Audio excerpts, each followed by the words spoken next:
Jai Gurudev, Queen Victoria became monarch at the age of 18. What guidance does Gurudev's wisdom offer young leaders stepping into power early? His Holiness Gurudev Shri Shri Ravi Shankar, he says, age is not a barrier when the inner spirit is strong.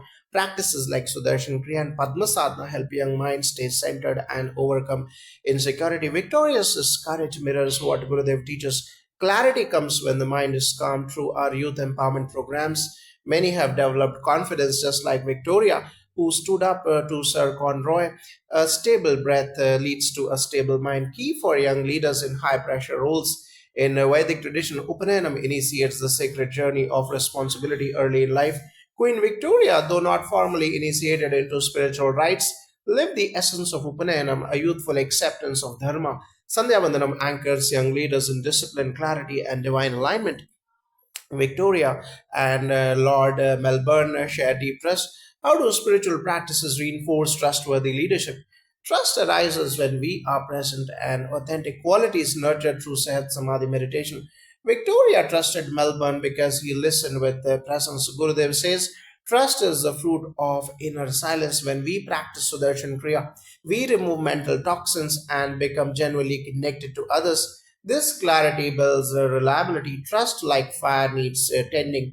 In Agnikaram, we light fire daily as a symbol of truth and purity. The discipline of Trikal Sandhya trains us to be consistent 3 times a day, and we align with our higher self. Consistency is the seed of trust.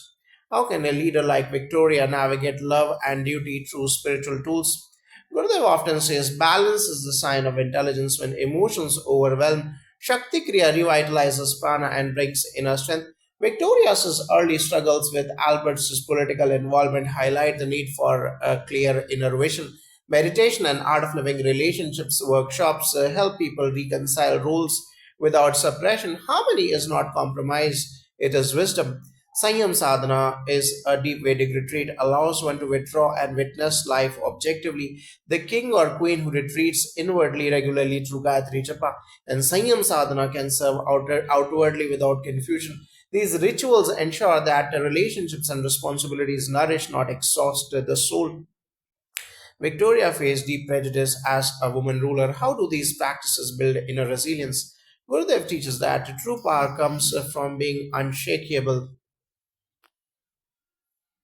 Insight, gender bias tests emotional resilience, and practices like Sudarshan Kriya clean the residue of hurt. Victoria rose above constant criticism. Our practices do the same by creating inner space where opinions don't bind us. Breathwork builds stamina to persist.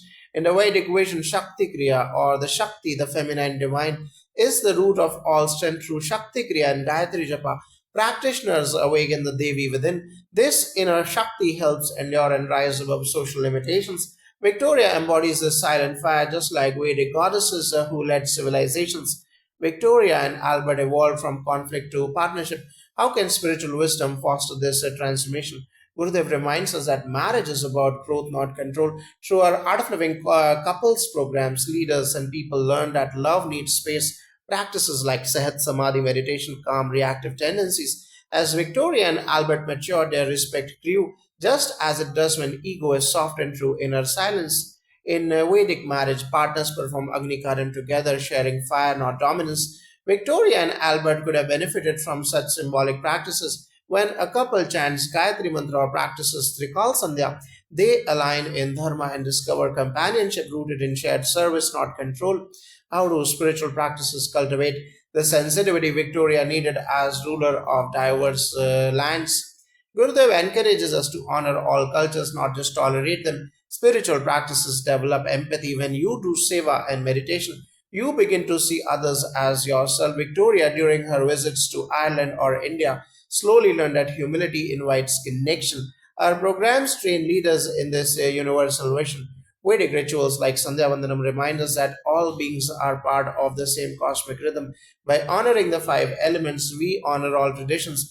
A ruler rooted in this awareness naturally becomes inclusive. Victoria's spiritual openness could have deepened through Trikal Sandhya, aligning with all times and people. Victoria supported reforms despite resistance. How can one find such moral courage? Reforms arise from compassion, and Gurudev teaches that Courage is sustained by connection to the inner self. When we practice Sudarshan Kriya, we drop fear and tap into our innate strength. Victoria's support of abolition or worker rights reflects this. A calm, fearless mind can stand against injustice. Dharma is not static, it is responsive. Agnikaram represents the daily offering of outdated patterns to fire. Reform is the fire of progress. Those who chant Gayatri invoke divine light to guide their path. Victoria's journey from privilege to reform aligns with the dharmic warrior spirit described in her text. Victoria mastered the symbolism of the crown. How do Vedic practices use sacred symbolism?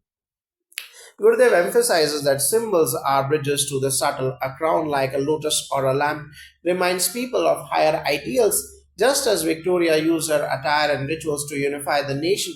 Art of Living uses rituals like Guru Puja and visual symbolism to uplift consciousness. Every Vedic act is symbolic. Upanayana symbolizes stepping onto knowledge. The recalls and their alliance with the sun cycles and Queen Victoria's coronation and public rituals echo this ancient understanding. A ruler who masters symbols masters the hearts of people, as these actions carry spiritual resonance beyond words.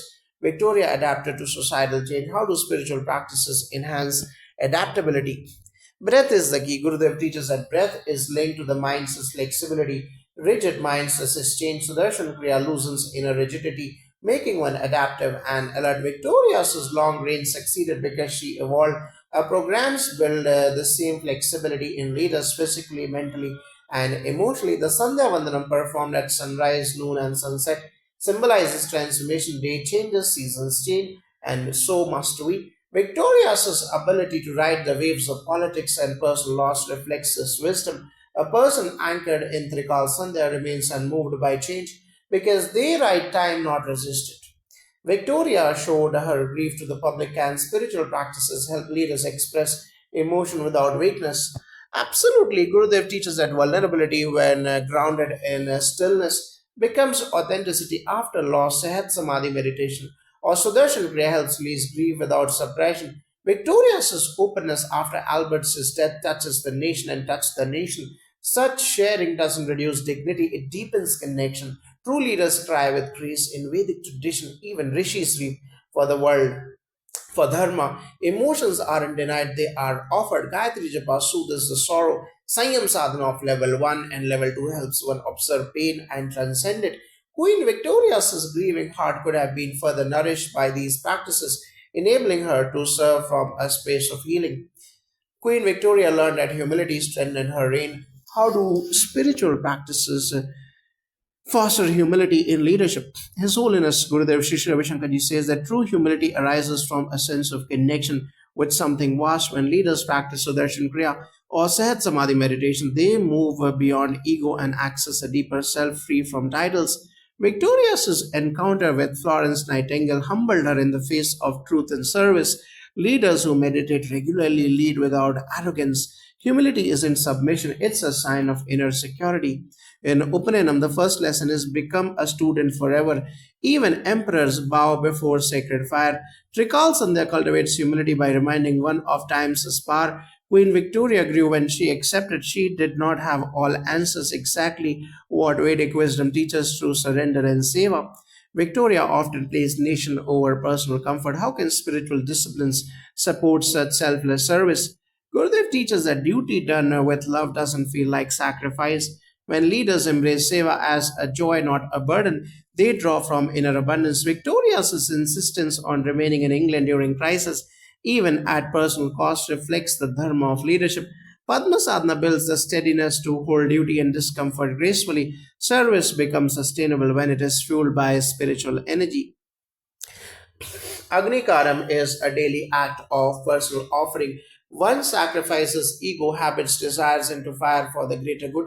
This Vedic foundation teaches that every act can be sacred when done with intent. Queen Victoria, in her later years, embodied this silent renunciation while serving the empire. How do spiritual practices help refine the emotional intelligence Victoria cultivated over time? Gurudev emphasizes that the ability to respond, not react, is a sign of emotional maturity. Practices like Sudarshan Kriya and Shakti Kriya help regulate emotional ups and downs. When Victoria dealt with rebellious ministers or family conflict, it was her emotional growth that held things together. Breathwork expands the gap between stimulus and response. This is emotional intelligence in action. Gayatri Japa refines the intellect and stabilizes emotions. In Vedic psychology, we don't suppress emotion, we observe and sublimate through Sanyam sadhana of level 1 or level 2 or Sandhya Vandanam. One purifies mental impressions or samskaras. Queen Victoria's emotional regulation was her deep leadership, silent power, a sign of inner mastery cultivated through discipline. Victoria often acted with her dynasty in mind. How do spiritual practices build long term thinking? Gurudev reminds us to look beyond immediate gratification. Vision expands when we access silence. Leaders who meditate are more attuned to future implications. Victoria's is planning around succession, alliances, and social reforms mirrored a foresightedness built through self awareness. Sehat Samadhi meditation and art of living leadership modules foster vision rooted in purpose, not pressure. In Trikal Sandhya, one aligns with past, present, and future daily, literally seeing all three dimensions. Upanayana teaches to live not for oneself, but for 7 generations. Queen Victoria's longevity and foresight echo this dharmic principle. True vision arises not from intellect alone, but from spiritual grounding. How do the teachings of Gurudev Sri Sri Ravi Shankar Ji and Vedic rituals inspire genuine public connection as seen in Victoria's evolution? Gurudev says a leader must remain a people's servant. When the ego dissolves, connection becomes natural. Practices like Sudarshan Kriya, Seva, and Satsang remove hierarchy from the heart. Victoria's visits to hospitals or her concern during the Irish famine came from a growing empathy. Such connection becomes effortless when rooted in compassion and presence. In Vedic fire offerings, one always includes a prayer for the welfare of all beings. Loka samasta sukhino bhavantu. Queen Victoria's shift from distant monarch to mother of empire reflected this evolution. Agnikaram, Sandhya Vandanam, and Gayatri Japa aimed this collective consciousness within daily practice. What spiritual safeguards help leaders avoid the pitfalls of isolation, which Victoria faced in her grief? Gurudev says silence is good, but isolation isn't.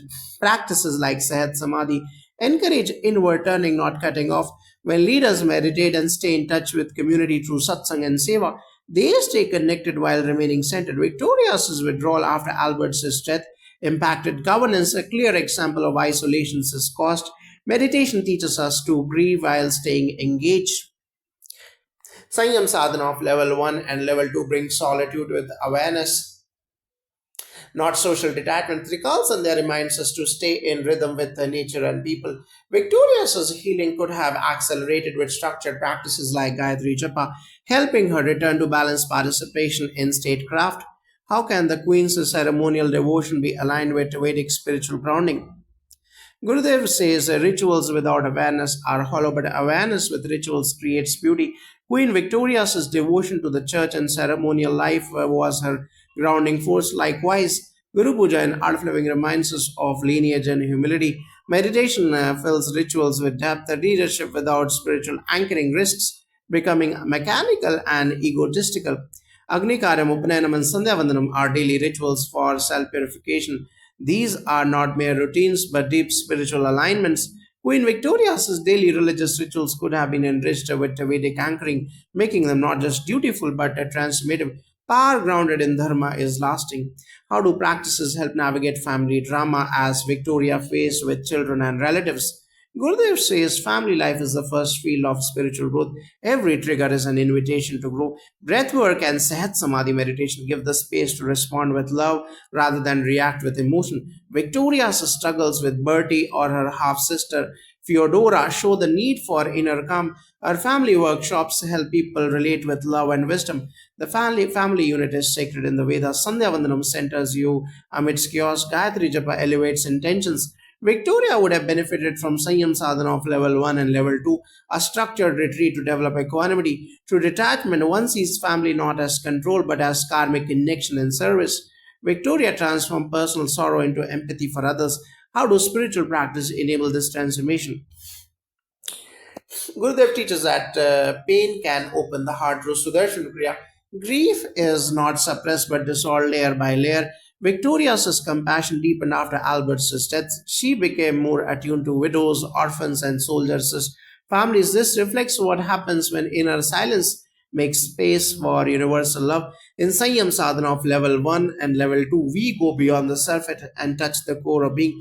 Gayatri Japa purifies grief into prayer. The Vedic path doesn't escape suffering, it transmutes it. Queen Victoria, by leaning into loss, touched many hearts. That is the hallmark of a spiritually matured soul. Victoria supported arts and architecture deeply. How does this align with the spiritual pursuit of beauty? Gurudev often says, art is the language of the soul. When consciousness expands, creativity blossoms. Our RXL and S Plus programs unleash creativity by calming the inner chatter. Victoria's support for the Royal Albert Hall and arts education uplifted Britain's cultural soul. Similarly, leaders who meditate often become cultural patrons. They see art as expression of spirit. Natya Shastra in Vedic tradition sees art as divine expression. Karim itself is a beautifully choreographed act. Queen Victoria's arts patronage could have been seen as a reflection of rasa, the aesthetic emotion in Vedic philosophy. Spirituality and art together define the civilization. Queen Victoria was aware that a royal image must be supported by moral integrity. How do spiritual practices cultivate inner alignment with the outer image? Gurudev Sri Sri Ravi Shankarji says, when you are what you are is far more important than what you appear to be. Through practices like Sudarshan Kriya and Padma Sadhana, one cleanses emotional and mental layers, aligning intention with action. Queen Victoria's image as a moral monarch